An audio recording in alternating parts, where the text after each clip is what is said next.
ಗೀತಾ ಭಾರತಿ ಭಟ್ ಬ್ರಹ್ಮಗಂಟು ಅನ್ನುವಂತಹ ಧಾರಾವಾಹಿಯ ಮೂಲಕ ಕನ್ನಡಿಗರ ಮನೆ ಮಾತಾಗಿದ್ದಂತಹ ನಟಿ. ಸದ್ಯ ಈಗ ಗೀತಾ ತಮ್ಮ ಪತಿ ಜೊತೆಗೆ ಜೀ ಕನ್ನಡದಲ್ಲಿ ಪ್ರಸಾರ ಆಗ್ತಾ ಇರುವಂತಹ ಜೋಡಿ ನಂಬರ್ ಒನ್ ಅಂತಹ ಕಾರ್ಯಕ್ರಮದಲ್ಲಿ ಭಾಗವಹಿಸ್ತಾ ಇದ್ದಾರೆ. ಎಲ್ಲಾ ಟಾಸ್ಕ್ ಗಳನ್ನು ಕೂಡ ಎಂಜಾಯ್ ಮಾಡ್ತಾ ಇದ್ದಾರೆ. ತಮ್ಮ ರಿಯಲ್ ಲೈಫ್ ಅಲ್ಲಿ ಯಾವ ರೀತಿಯಾಗಿ ತಾವು ಪತಿ ಜೊತೆ ಇದೀವಿ ಅನ್ನೋದನ್ನ ಈ ಒಂದು ಶೋನ ಮೂಲಕ ತೋರಿಸ್ಕೊಡ್ತಾ ಇದ್ದಾರೆ. ಇನ್ನು ಇದೇ ಗೀತಾ ಭಾರತಿ ಭಟ್ ಅವರು ಈ ಹಿಂದೆ ತಾವು ಅನುಭವಿಸಿದಂತಹ ಬಾಡಿ ಶೇಮಿಂಗ್ ವಿಚಾರವಾಗಿ ತಾವು ಎಷ್ಟೆಲ್ಲಾ ನೋವನ್ನ ನೋಡಿದ್ವಿ, ಯಾವ ರೀತಿಯಾಗಿ ನಾನು ಕಣ್ಣೀರನ್ನ ಹಾಕ್ದೆ ಅನ್ನೋದನ್ನ ಕೂಡ ಹೇಳ್ಕೊಂಡಿದ್ರು. ಇದೇ ಗೀತಾ ಭಾರತಿಯವರು ಬ್ರಹ್ಮಗಂಟು ಧಾರಾವಾಹಿ ಮೂಲಕ ಏನೆಲ್ಲ ಕಡೆ ಹೆಸರು ಮಾಡಿದ್ರಲ್ಲ, ಸೊ ಅದೇ ಸೆಟ್ ನಲ್ಲೇನೆ ಇವರು ಬಾಡಿ ಶೇಮಿಂಗ್ ಅನ್ನ ಅನುಭವಿಸಿದ್ರಂತೆ. ಆ ಒಂದು ಕಹಿ ವಿಚಾರವನ್ನ ಈಗ ಮತ್ತೆ ಬಿಚ್ಚಿಟ್ಟಿದ್ದಾರೆ. ಹಾಗಾದ್ರೆ ಗೀತಾ ಅವರು ಹೇಳಿದ್ದಾದ್ರೂ ಏನು? ತಾವೇ ನಟಿಸ್ತಾ ಇದ್ದಂತಹ ಬ್ರಹ್ಮಗಂಟು ಸೀರಿಯಲ್ ನಲ್ಲಿ ಆದಂತಹ ಆ ಒಂದು ಸೆಟ್ ನಲ್ಲಿ ಆದಂತಹ ಬಾಡಿ ಶೇಮಿಂಗ್ ವಿಚಾರವಾಗಿ ಏನ್ ಹೇಳಿದ್ದಾರೆ ಅನ್ನೋದನ್ನ ಇವತ್ತಿನ ಈ ವಿಡಿಯೋದಲ್ಲಿ ಹೇಳ್ತೀವಿ. ಅದಕ್ಕೂ ಮುಂಚೆ ನೀವು ನಮ್ಮ ಚಾನೆಲ್ನ ಇದುವರೆಗೂ ಕೂಡ ಸಬ್ಸ್ಕ್ರೈಬ್ ಮಾಡ್ಕೊಳ್ಳಿಲ್ಲ ಅಂದ್ರೆ ಈಗಲೇ ದಿ ಸ್ಪೆಷಲ್ ಕನ್ನಡವನ್ನ ಸಬ್ಸ್ಕ್ರೈಬ್ ಮಾಡ್ಕೊಳ್ಳಿ. ಹಾಗೆ ಹೆಚ್ಚಿನ ವಿಡಿಯೋ ಅಪ್ಡೇಟ್ಸ್ಗಾಗಿ ಬೆಲ್ ಐಕಾನ್ ಪ್ರೆಸ್ ಮಾಡ್ಕೊಳ್ಳಿ. ಎಸ್, ಬ್ರಹ್ಮಗಂಟು ಸೀರಿಯಲ್ ಖ್ಯಾತಿಯ ಗೀತಾ ಭಾರತಿ ಭಟ್ ಅವರಿಗೆ ಈ ರೀತಿಯಾಗಿ ಬಾಡಿ ಶೇಮಿಂಗ್ ಆಗ್ತಾ ಇರೋದು ಇದೇ ಮೊದಲೇನಲ್ಲ. ಈ ಹಿಂದೆ ಹಲವಾರು ಬಾರಿ ಅವರು ಸೋಷಿಯಲ್ ಮೀಡಿಯಾದಲ್ಲಿ ಆಗಿದಂತಹ ಟ್ರೋಲ್ಗಳ ಬಗ್ಗೆ, ತಾವ್ಗೆ ಆದಂತಹ ಬಾಡಿ ಶೇಮಿಂಗ್ ಅನುಭವದ ಬಗ್ಗೆ, ಅವಮಾನದ ಬಗ್ಗೆ, ತಾವು ಕಣ್ಣೀರ್ ಹಾಕಿದ್ರ ಬಗ್ಗೆ ಎಲ್ಲ ಹಂಚ್ಕೊಂಡಿದ್ರು. ಅಷ್ಟೇ ಅಲ್ಲ, ಇದೇ ಗೀತಾ ಅವರು ಲವ್ ಮಾಕ್ಟೇಲ್ ಸಿನಿಮಾದಲ್ಲೂ ಕೂಡ ನಟಿಸಿದ್ರು. ಆ ಸಿನಿಮಾದಲ್ಲಿ ಇವರ ಬಾಡಿ ಶೇಮಿಂಗ್ ಮಾಡಲಾಗಿದೆ ಅಂತ ಇಷ್ಟು ವರ್ಷಗಳ ನಂತರ ಅವರು ಆ ಒಂದು ನೋವನ್ನ ಹಂಚ್ಕೊಂಡಿದ್ರು. ಆ ಸಿನಿಮಾದಲ್ಲಿ ಬರುವಂತಹ ಒಂದು ಸೀನ್ ಅಂದ್ರೆ ಹೂ ತರ ಇದ್ಲು ಹೂಕೋಸ್ ತರ ಆಗೋದ್ಲು ಅನ್ನೋಂತಹ ಒಂದು ಸೀನ್ ನಲ್ಲಿ ತಾವು ಬಾಡಿ ಶೇಮಿಂಗ್ ಅನ್ನ ಅನುಭವಿಸಿದ್ವಿ. ನಮಗೆ ಗೊತ್ತೇ ಇರ್ಲಿಲ್ಲ ಆ ಒಂದು ಸೀನ್ ಆತರ ಇರುತ್ತೆ ಅಂತ, ಅದು ನನ್ನ ಬಾಡಿ ಶೇಮಿಂಗ್ ಅನ್ನ ಮಾಡುತ್ತೆ ಅನ್ನೋದನ್ನು ಕೂಡ ನನಗೆ ತಿಳಿದಿರ್ಲಿಲ್ಲ ಅಂತ ಹೇಳ್ಕೊಂಡಿದ್ರು. ಇದಕ್ಕೆ ಮಿಲನ ಮತ್ತೆ ಕೃಷ್ಣ ಅವರು ಕೂಡ ಒಂದು ಕ್ಲಾರಿಫಿಕೇಶನ್ ಅನ್ನ ಕೊಟ್ಟಿದ್ರು. ಅವ್ರಿಗೆ ಹೇಳ್ದೆ ನಾವ್ ಯಾವ್ದೇ ಸೀನ್ ಅನ್ನು ಕೂಡ ಮಾಡೋಕೆ ಆಗೋದಿಲ್ಲ, ಎಲ್ಲ ಗೊತ್ತಿದೆ, ಇಷ್ಟು ವರ್ಷ ಆದ್ಮೇಲೆ ಅದನ್ನ ಬೇಕು ಅಂತಾನೆ ತೆಗಿತಾ ಇದಾರೆ ಅಂತ ಕೂಡ ಮಾತಾಡಿದ್ರು. ಸೊ ಅದೊಂದ್ ಕಡೆ ಕಾಂಟ್ರವರ್ಸಿ ಆಯ್ತು, ಮತ್ತೆ ಅದೆಲ್ಲ ತಣ್ಣಗಾಯ್ತು. ಓಕೆ, ಅದಾದ ನಂತರ ಕೂಡ ಈಗ ಗೀತಾ ಭಾರತಿ ಭಟ್ ಅವರು ತಾವೇ ಒಂದು ನಟಿಸಿದ್ದಂತಹ ಬ್ರಹ್ಮಗಂಟು ಸೀರಿಯಲ್‌ನ ಸೆಟ್‌ನಲ್ಲಿ ಈ ರೀತಿಯಾಗಿ ಒಂದು ಬಾಡಿ ಶೇಮಿಂಗ್ ಅನ್ನ ಅನುಭವಿಸಿದ್ರಂತೆ. ಅದು ಕೂಡ ಎಪಿಸೋಡ್ ನಿರ್ದೇಶಕರಿಂದಲೇ ಅವರು ಅನುಭವಿಸಿದಂತಹ ಬಾಡಿ ಶೇಮಿಂಗ್‌ನ ಕಹಿ ಅನುಭವನ್ನ ಬಿಚ್ಚಿಟ್ಟಿದ್ದಾರೆ.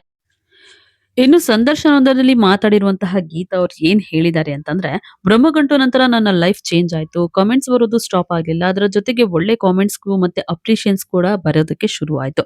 ನನಗೆ ಸಹಜವಾಗಿಯೇ ಭಯ ಇತ್ತು. ನನ್ನನ್ನ ಅವರು ಲೀಡ್ ಆಗಿ ತಗೊಳ್ತಾ ಇದ್ದಾರೆ. ಜನ ಹೇಗೆ ಅದನ್ನ ಅಕ್ಸೆಪ್ಟ್ ಮಾಡ್ತಾರೋ ಅಂತ ತುಂಬಾನೇ ಭಯ ಇತ್ತು.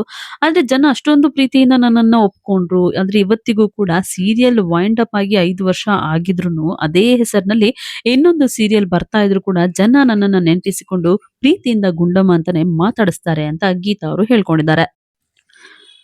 ಅಷ್ಟೇ ಅಲ್ಲ, ನನ್ನಲ್ಲಿರೋ ಕೀಳರಿಮೆಗೆ, ನನಗೆ ಅನಿಸ್ತಿದ್ದಂತಹ ಕೆಟ್ಟ ಭಾವನೆಗಳಿಗೆಲ್ಲ ಫುಲ್ ಸ್ಟಾಪ್ ಬಂದಿದ್ದು ಬ್ರಹ್ಮಗಂಟು ಧಾರಾವಾಹಿಯ ಪಾತ್ರದಿಂದ. ಅಲ್ಲಿ ನನಗೆ ಸಿಕ್ಕಿರುವಂತಹ ಪ್ರೀತಿಯಿಂದ. ಅದರರ್ಥ ನೆಗೆಟಿವ್ ಕಮೆಂಟ್ಸ್ ಬರೋದು ಸ್ಟಾಪ್ ಆಗೋಯ್ತು ಅಂತ ಏನಲ್ಲ, ನೆಗೆಟಿವ್ ಕಮೆಂಟ್ಸ್ ಕೂಡ ಬರ್ತಾ ಇತ್ತು ಅಂತ ಹೇಳ್ಕೊಂಡಿದ್ದಾರೆ. ಇನ್ನು ಶೂಟಿಂಗ್ ಟೈಮ್ ನಲ್ಲಿ ಅವರು ತಮ್ಮದೇ ಕಲೀಗ್ಸ್ ಕಡೆಯಿಂದ ಬಾಡಿ ಶೇಮಿಂಗ್ ಅನ್ನ ಅನುಭವಿಸಿದ್ರಂತೆ. ಈ ಒಂದು ಕಹಿ ಅನುಭವನ ಇಷ್ಟು ವರ್ಷ ಆದ್ಮೇಲೆ ಗೀತಾ ಅವರು ಮಾತಾಡಿದ್ದಾರೆ. ಅವ್ರು ಏನ್ ಹೇಳಿದ್ದಾರೆ ಅಂತಂದ್ರೆ, ಸೆಟ್ ನಲ್ಲಿ ಕೆಲವೊಮ್ಮೆ ತುಂಬಾ ಬೇಜಾರಾಗಿರುವಂತಹ ಸಂಗತಿ ಕೂಡ ಇದೆ. ನಮ್ಮ ಎಪಿಸೋಡ್ ಡೈರೆಕ್ಟರ್ ಯಾರು ಬರ್ತಾ ಇದ್ರಲ್ಲ, ಅವರು ನಮ್ಮನ್ನ ನಡೆಸ್ಕೊಳ್ತಾ ಇದ್ದಂತಹ ರೀತಿ, ಮಾತಾಡ್ತಾ ಇದ್ದಂತಹ ರೀತಿ ತುಂಬಾನೇ ಬೇಜಾರಾಗ್ತಾ ಇತ್ತು. ಅವರು ನನ್ನನ್ನ ಕರೀರೋ ಆ ಪೂರಿ ಮೂಟೆನ ಎಷ್ಟೊತ್ತು ಅವಳಿಗೆ ರೆಡಿ ಆಗೋಕೆ ಅಂತ ಹೇಳ್ತಾ ಇದ್ರು. ಈ ಬಗ್ಗೆ ನಾನು ಇದುವರೆಗೂ ಕೂಡ ಎಲ್ಲಿನೂ ಮಾತಾಡ್ತಾ ಇರ್ಲಿಲ್ಲ. ಅವರ ಕಲೆಗೆ, ಅವರ ಕೆಲಸಕ್ಕೆ ನಾನು ತುಂಬಾನೇ ರೆಸ್ಪೆಕ್ಟ್ ಅನ್ನ ಕೊಡ್ತಾ ಇದ್ದೆ. ಯಾಕಂದ್ರೆ ಅವರ ಕೆಲಸ ಅಂತಹದ್ದು ತುಂಬಾ ಒಳ್ಳೆಯ ಕೆಲಸಗಾರ ಅವರು. ಅವರು ಹೇಳ್ಕೊಡ್ತಾ ಇದ್ದಂತಹ ರೀತಿ, ಡೈರೆಕ್ಷನ್ ಮಾಡ್ತಿದ್ದಂತಹ ರೀತಿ, ಇದ್ರ ಬಗ್ಗೆ ನಾನು ಯಾವ ಮಾತು ಕೂಡ ಆಡೋದಿಲ್ಲ. ಆದ್ರೆ ಇಂಡೈರೆಕ್ಟ್ ಆಗಿ ಬೈಯೋದು, ನಾನೇನಾದ್ರೂ ನಕ್ಕಿದ್ರೆ ಸಾಕು ಸೀನ್ ಪೇಪರ್‌ನ ಬಿಸಾಕಿ ಶೂಟಿಂಗ್ ಬೇಡ ಅಂತ ಬಿಟ್ಬಿಟ್ಟು ಹೊರಟು ಹೋಗ್ತಾ ಇದ್ರು. ಇದೆಲ್ಲ ಕೂಡ ಮಾಡ್ತಾ ಇದ್ರು. ನನಗೆ ಅರ್ಥ ಆಗುತ್ತೆ ಅವರ ಜೀವನ ಏನ್ ಸುಲಭ ಇರೋದಿಲ್ಲ. ಅಂತಹ ಟೈಮ್‌ನಲ್ಲಿ ನನಗೆ ನನ್ನ ಫ್ಯಾಮಿಲಿಯ ಸಪೋರ್ಟ್ ಸಿಕ್ಕಿತ್ತು. ಸೊ ನನ್ನ ಫ್ಯಾಮಿಲಿ ನನಗೆ ಸಪೋರ್ಟಿವ್ ಆಗಿತ್ತು ಅಂತ ಗೀತಾ ಭಾರತಿ ಭಟ್ ಅವರು ಹೇಳ್ಕೊಂಡಿದ್ದಾರೆ. ಅದೇ ಇಲ್ಲಿ ಒಂದು ವಿಚಾರವನ್ನ ನಾನು ಗಮನಿಸಬೇಕು.